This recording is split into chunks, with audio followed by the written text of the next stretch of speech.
So as we move into the launch of the P40 series, yes, an international launch, well, at least an international launch event in Paris. It's actually starting to happen. Well, two things are starting to happen. First, we're getting a ton of specs and hardware leaks. But more importantly, we're seeing exactly what Huawei are going to give us in terms of their mobile services, the thing that they need to replace all of those services that we can't get with Google. We got news today of something called Huawei Search, which is an app that Huawei have developed to help us search for things online. That on first inspection looks exactly like what Google give you in their Google app. We've known for a while now, thanks to Huawei, that a ton of international brands and companies are working with Huawei to develop apps to go on the Huawei App Store to make them available to users. Apps like Instagram, Facebook, Twitter have already been confirmed to be available on the Huawei App Store. But as Huawei can't use Google, they'll have to develop some of those services themselves. So the Huawei Search App looks unsurprisingly very similar to the Google app. It shows you some recent news and events and the weather, and of course allows you to search the web. But what search engine exactly is it using, because it can't team up with Google to use their services, nor Microsoft? Well, according to XDA developers at least, it looks like Huawei may actually be populating these results themselves. Huawei has the ability to delist search results if they're deemed to be against the rules. So it would suggest that Huawei do have control over the search results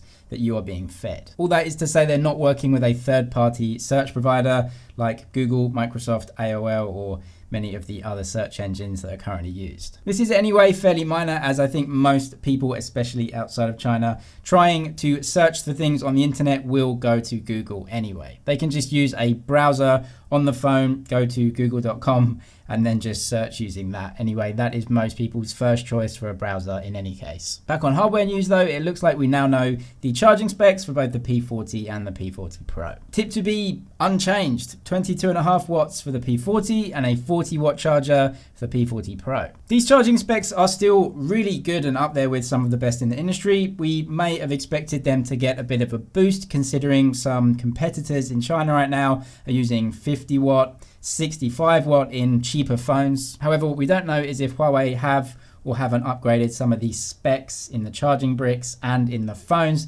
to actually make the phones charge quicker. Not all fast charging technologies are built the same, and even though as a general rule, the more watts that you have, the faster you will charge the battery, it isn't a hard and fast rule. So not every 40 watt charger charges a battery at the same speed. Each manufacturer uses their own technologies, and so Huawei may have increased the charging speed, but the watts stay the same. We don't know for now, we'll find out when the phones launch. Also, some more leaks about some upcoming Huawei devices. The Nova 7 series replacing the Nova 6 series. This is Huawei's top device in the mid-range category, usually brings some pretty good internals with a mid-range type of design. And also the Honor 30 series tipped to be coming in May. Again, we don't know too much about the hardware or the specs of these, but again, it's going to be very similar to the Nova 7 series, a mid-range or upper mid-range device. So Huawei are not letting up on their release schedule for their flagship phones anyway. They have China to rely on, and that's a huge market for them. But looking at their market share worldwide,